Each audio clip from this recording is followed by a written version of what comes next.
Welcome to our 2022 Tracer 260BHSLE. Starting right in your back bumper here, you can just reach in, pull that cap out of there.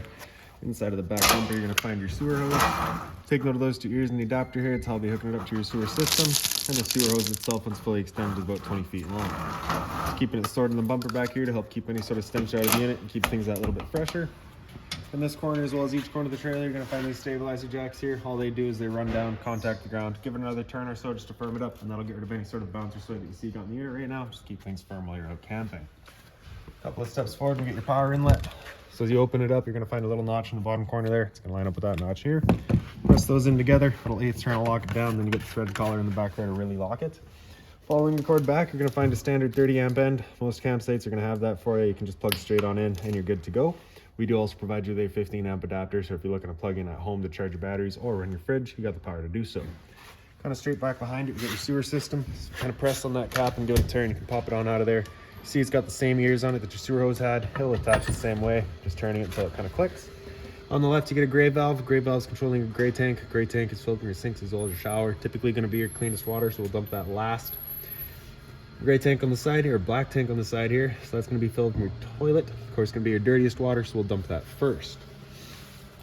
Up from there, you're going to find your city water connection up top. Your water hose plugs into there. Turn on the water. That'll pressurize the lines throughout the unit. Right underneath it's your exterior shower. So you'll get a key just like this guy here. Stick it on into there and open her up. You get the standard 3-foot hose with the standard head, hot and cold water, of course. Wrapping it around the handle, tuck it back away, and lock it back down. Towards the front, you got your water inlets here. So fresh water connection right there. You just pop that cap out, water hose sticks into there, turn on the water, fills up your fresh water tank. Right underneath it's your cable inlet. Coax cable plugs into there, fires up at your TV location.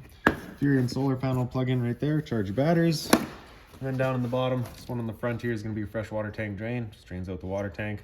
Two in the back there are going to be your low point drains. They drain out the water lines in the trailer. Basically, the purpose of that would just be if you're leaving the unit for a while, you don't want your water going stale or stagnant, you can drain it before you leave.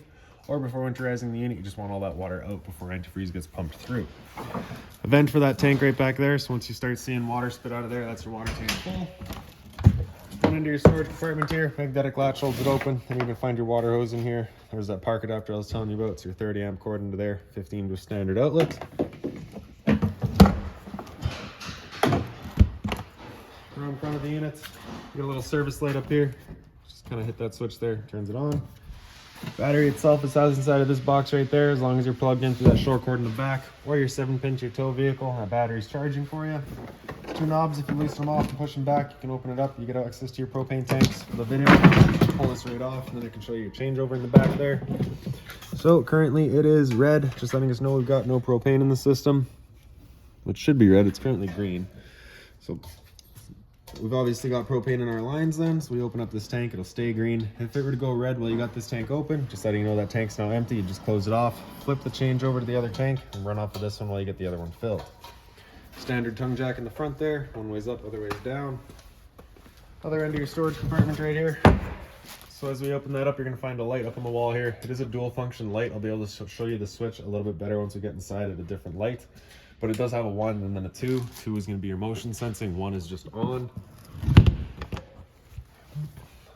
Got the dog out with you. You can tie your leash down right there. Entry door, you also get the little bottle opener right beside it. GFI protected outlet. Exhaust for your furnace here. So if you're ever running your furnace, just to make sure it's not blocked off. It does get hot. Straight up from there, you'll find your 2 exterior speakers. Little storage compartment here. And in the back of the unit, get your hot water tank. So that keyway there, you're just going to line it up and then it'll pop on open. All your controls for turning this guy on are just inside the unit. Before turning it on though, we just want to hit that relief valve right there. You should get a little bit of water coming out. No water coming out just means that there's a chance this guy's empty, and you want to make sure that it's full before firing it up, just so you're not burning out your elements. Once you're done, just lock it back down with the keyway. And you can see you get your spare tire back here. Straight up from there, you're going to find a 3-wired mount for a rear view or observation camera. Now making our way inside the unit. You just pop this assist handle up 90 degrees and then it'll fall into place, and you can open up your door. Door's on a friction hinge, so it just kind of sits wherever you leave it. We'll point out if you've got it wide open, it contacts your awning arm. So if you're going to be running your awning, you want to make sure your door's at about 90 degrees or so. For the steps, you're going to grab that handle, pull it straight back and out, flip that last step over, make our way inside. As you get in, first things first, right on the left, you get your fire extinguisher. That's standard. Pull the pin, point, and shoot. Kind of beside it, you get your storage there. Just being mindful of your drains and water lines for your sink. You, of course, don't want to be breaking any of those. Straight up from there and on the left, you get your interior lights. In the center there is your awning light. Nope, speaker lights. Then on the right side, there's your awning light. Awning itself is on this switch here. Press and hold out. The awning will make its way out. Again, just watching that your door's at 90 degrees or so. So once that awning's fully extended, we're going to see a little black flap come down as well as the black metal tube. Once you see that, you're going to stop. If you're to continue extending, it will actually wind itself up backwards, in which case your fabric will be underneath the tube, allowing it to then hold water, accelerating the growth of mold and mildew. So there's our flap, and there's the tube, so we'll stop right there. Now if it will start raining, it's the first one to hold some water anyways, so what you can do is grab either arm, front or rear, just pull straight down on it. Then you can see that changes the pitch of the awning out of the head, allowing water to then run off. Now if you like that angle better, it does give you more shade. You can do the same thing with the arm up front. Before bringing it back in though, you just want to make sure these guys are back out straight and fully extended, just so you're not running the risk of bending them. Then we can press and hold in, the awning will make its way back in. Again, just watching to make sure that your fabric's over top of the tube and that your door's at 90 degrees.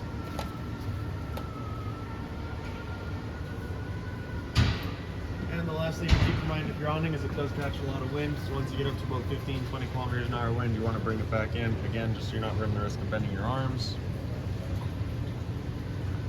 So while we're waiting on that last little bit, I can show you this motion sensing light here. So we got our switch on the back side there. Like I said, outside 2 is going to be motion sensing. So as soon as it doesn't sense motion for a certain amount of time, it'll turn itself off. Once it senses motion again, it turns itself on. If you were to have it over to 1, that's just on is on. So into the front bedroom now, or sorry, I guess we can do your slide out real quick. So that's right down here. So press and hold out, slide makes its way out. Once that slide's fully extended, it'll just kind of stop itself in place, turn itself off.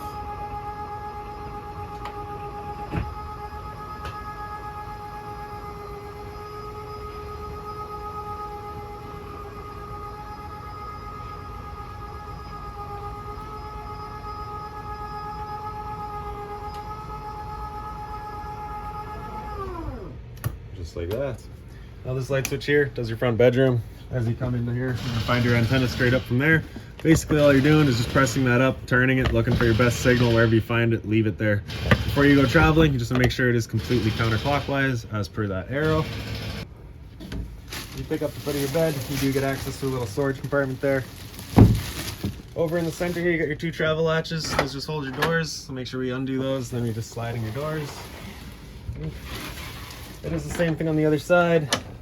And when we've got them split open, you can see that is your TV backer right there as well. Straight up from there, you'll find your power outlet for it, as well as your cable and satellite outlet. So just be mindful of that if you are mounting a TV there, you do want something that kind of sticks out a couple inches just so that you're clearing the doors. A little bit of closet space here. Right above the heads on each side, you get a little reading light. And I'll just squeeze over to the other side.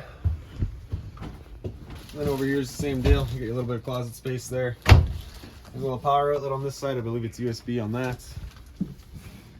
For the emergency exit, if you're to pull that red tab, you can get rid of the screen, take this handle here, throw it outside, hop on out. Blinds throughout the unit. I'll just kind of sit where you leave them. All right. Entertainment area right here. So you get your TV backer there, power outlet for it, cable and satellite outlet on top, antenna outlet on the bottom. Turn that button on right there, just get that green light letting you know our antenna's turned on. It will also help clear up your stereo signal. Stereo is pretty straightforward. Power button there turns it on. You get your mode to cycle through all your different inputs. And then you get select on the side for all your settings. Volume controls right there. Zone 1 is the soundbar itself. Zone 2 is outside. Thermostat's right beside it. Press and hold the power button, that'll turn itself on. And then you can just press the power button to cycle through your modes. So right now we're in fan. You can select your low or high fan. After mode, it'll come down into dry. And then it'll turn on the compressor with running the low fan, just trying to get rid of any humidity out of the unit. After dry, it'll come into cool, so at this point it'll actually start cooling the unit. You can select your temperature. Mode again after cool, it'll come down into heat. It'll turn off the air conditioner, turn on the furnace. After heat, you hit mode again, it comes into fan and then just kind of cycles back around. To turn it off, just press and hold that power button, it'll turn itself off. With your air conditioner going, you've got 2 different options. You can have this louver here closed, in which case you'd be using all of our ceiling ducting to move the air. Or you can open it up and it'll just dump all of its air into the living area here. So when you first get out to your campsite, you want that open, cool off this area as quickly as possible, then you can close it off and start moving the air throughout. Straight down the wall from there, you've got your LP detector. Propane's heavier than air, it sits on the floor. That guy detects it and starts going off just like a smoke detector. Smoke detector is straight up from there. Here we go. Under your entertainment area, you get some storage space. Right into the slide outs. Your little light just up top there. This couch does fold out. You can take your two bottom cushions, sorry. Throw them off to the side. Then you get the little handle here. You just pull up on that. Pull it straight out. This last piece flips on over. The mattress comes with it. Simple as that. Once you're done, you just pick up the foot, flip that over, pick it up, push it into place. Sits down super nice. Tuck your cushions back in there. There you have it. In the dinette, your lights just got this push button on the side there. You can see you've currently got it set up as the dinette. If you were to take the table, wiggle it up out of its legs, the legs will then wiggle out of their bases. You can take the table, sit it onto either of those ledges, take your back cushion, spill in the middle, create your bed. In the kitchen, you get your storage up top here. There's a little light underneath it as well. Hot and cold water at your sink. Just kind of access to that other side of the storage compartment. So again, just mindful of your drains and your water lines. The drawer space here as well. Microwave up top, pretty standard, just like home. Underneath that, you get your range vent, you get your fan, as well as your light.